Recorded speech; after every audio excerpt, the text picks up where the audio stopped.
But what was very interesting in my time, there were ads on TV about women bringing home the bacon and frying it in the pan.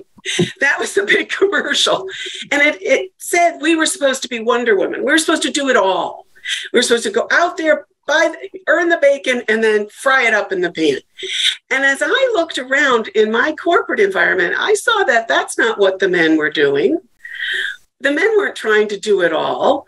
The men were finding people who were better equipped to do a job than they, or possibly better at doing a job they didn't want to do, and hiring them. They weren't this do-it-all concept. And I quickly noticed that might be what was holding some of my female counterparts back. Because when you try to do it all, you get exhausted.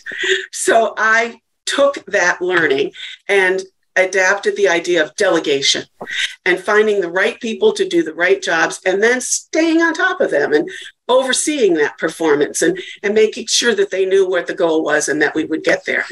And it also translated back into my home life.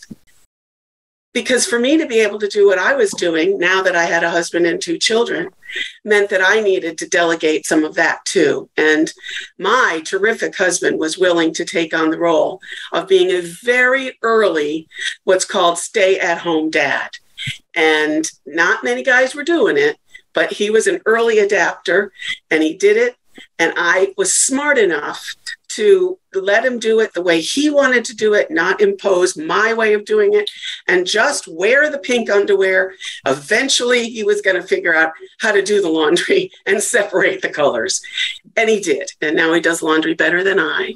But not only did I delegate at work, I delegated at home. And I even took it a little step further, Mark. I have 2 sons.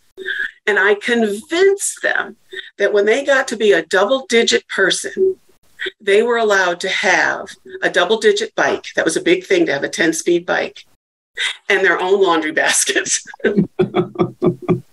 They couldn't wait. And that is what I learned. I learned to delegate.